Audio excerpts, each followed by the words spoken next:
여러분 안녕하십니까, 진성호입니다. 요즘 문재인 정권이 워낙 일을 잘못해서 욕을 많이 먹어서 비판을 많이 받아서 지금 정의당에 대한 존재가 잘 보이지 않습니다. 그런데 정의당은 민주당 이중대로 불렸습니다. 자, 민주당이 저 모양 저 꼴이 됐는데 민주당의 이중대는 무사할까요? 그렇지 못합니다. 지금 사실 민주당보다도 정의당이 훨씬 더 위기를 맞고 있습니다. 그리고 그 중심에는 심상정 대표가 있습니다. 심상정 대표 지금 정치적 최고의 위기 상태에 놓인 것으로 보입니다. 지금 정의당 놀라지 마십시오. 지난 총선 때 무리를 했습니다. 자, 선거법 개정안이 통과되면서 정의당은 20석까지 바라봤습니다. 거품이 낀 겁니다. 그리고 선거가 끝났습니다. 정의당은 망했습니다. 총선 빚만 지금 44억 원 내지 45억 원 정도 남았다고 매일경제가 보도했습니다. 놀랄만한 일입니다.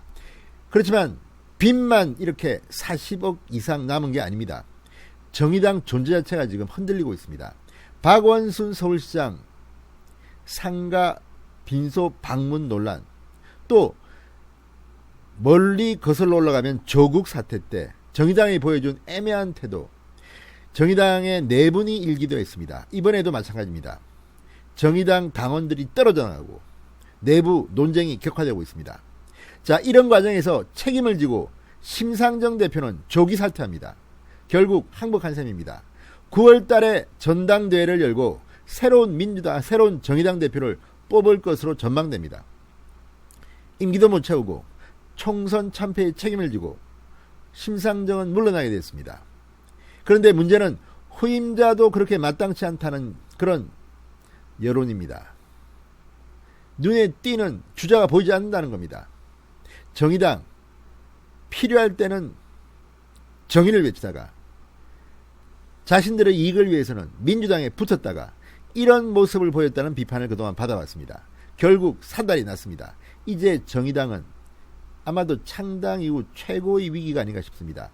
지금 정의당 당원들 당비 가지고도 논란이 됐는데 당비 쇄신안도 숲으로 들어갔습니다. 자, 지금 혁신안을 가지고 정의당은 내부로 부글부글 끓고 있습니다. 분명한 것은 심상정 대표는 조기 사퇴합니다.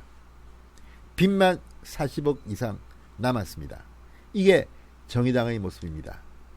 있을 때 잘하지 그랬습니까? 진성호의 융단 폭격 시작합니다. 심상정 정의당 대표를 융단 폭격합니다. 방송에 앞서 아직 진성호 방송의 구독자가 아니신 분들은 붉은색 구독 버튼 눌러주십시오. 더 좋은 방송으로 보답하겠습니다. 자, 민주당 이중대 논란에 빠졌던 정의당이 결국 헤어나지 못하고 지금 늪속에서 허우적대는 모습입니다. 조국 윤미향 사태에서 정의당이 빠진 가치의 위기, 이제 재정의 위기로 이어지고 있습니다. 21대 총선에서 진 빚만 44억 내지 45억 정도라고 매일경제가 보도했습니다. 자, 9월 달에 새로운 대표를 뽑을 것 같습니다. 조기 동시 당직 선거를 치른다고 합니다.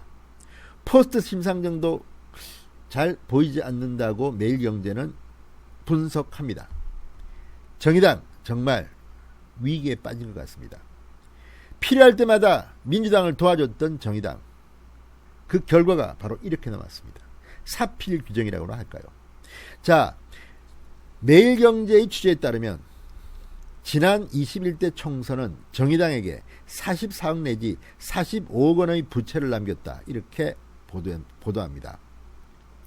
정의당 관계자는 지난 총선에서 지역구에 모두 73명의 후보를 냈다. 당이 각 후보들에게 3천만 원 가량 지원했는데 이렇게 진빚만 헤아려도 22억 원이다. 자, 지금 정의당 현역 의원은 6명입니다. 정의당 현역 의원 6명은 매달 세비의 절반을 특별당비로 납부하고 있을 정도로 허리띠를 졸라매고 있다고 합니다. 세비의 절반을 특별당비로 내면 반만 남습니다. 사급 보조관보다 실수령 월급 액수가 적다고 합니다. 한 비례대표 의원은 원래는 특별당비가 세비의 25% 수준인 220만 원이었는데 앞으로 1년간은 세비의 50%가량 450만 원을 특별당비로 납부해야 한다. 지난 총선에서 큰 꿈을 품으면서 무리를 했다. 이렇게 전했습니다. 매일경제의 보도입니다.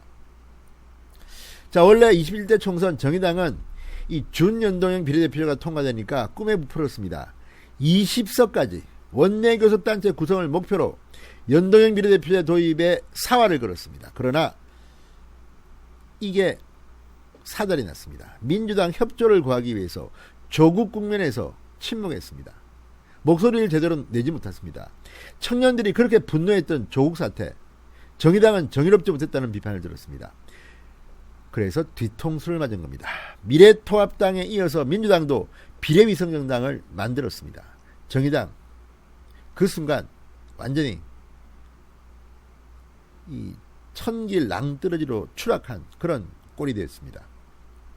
그리고 정의당은 20석은커녕 6석 전혀 의석이 늘지 못했습니다. 자, 재정난은 지난 13일 발표된 정의당 혁신안에서도 영향을 미쳤습니다. 중점적으로 검토됐던 당비 1,000원 지지당원제 도입이 결국 최종안에서 빠졌습니다. 왜 그럴까요? 지금 진성당원제라고 있습니다. 진성당원제는 월 1만원 당비를 요건으로 하고 있습니다. 이 가입 문턱이 지나치게 높다는 지적이 많았지만 1,000원짜리 지지당원제 도입을 하게 되면 이 진성당원이 10,000원을 내다가 1,000원짜리 지지당원으로 빠져버리면 당 재정에 악영향을 줄 수 있다. 아마 이런 걱정 때문에 포기한 것으로 보입니다. 자, 정의당 관계자는 재정의 어려움을 겪고 있는 상황이라 당비를 낮추는 결단이 쉽지 않았다. 진성당원과 지지당원 간 형평성 논란이 예상됐고 그동안 1만원을 내온 진성당원들이 1,000원만 내도 되는 지지당원으로 전환하고자 할 수 있다는 현실적 우려가 있었다고 말했습니다. 자, 대신 부실 재정을 메우기 위해서 20억 원 모금을 목표로 한다고 합니다. 그런데 이런 것들이 과연 얼마나 통할까요? 정치가 인기가 있을 때는 돈이 모이지만 인기가 없으면 돈은 떨어집니다. 자, 결국은 가치 혼선이 문제라는 그런 지적이 이어지고 있습니다. 정의당 혁신위는 지난 5월 출범 당시 과제로 당 비전, 정책의 혁신, 당 정체성 재구축 등 전면적 변화를 내걸었습니다. 그러나 이들이 마련한 혁신안은 부대표 확대 및 당대표 권한 축소 등 지도체제 개편을 골자로 했을 뿐 가치 노선을 새로이 노정하지 못했다는 지적이 많다. 이렇게 매일경제는 비판하고 있습니다. 자, 성현 혁신위원은 지난 13일 혁신안 발표 기자 간담회 현장에서 공개 비판을 제기하게 됐습니다. 이런 게 바로 망신입니다. 자기들이 혁신안을 만들었다는데 자기 혁신위원이 비판을 한다는 겁니다.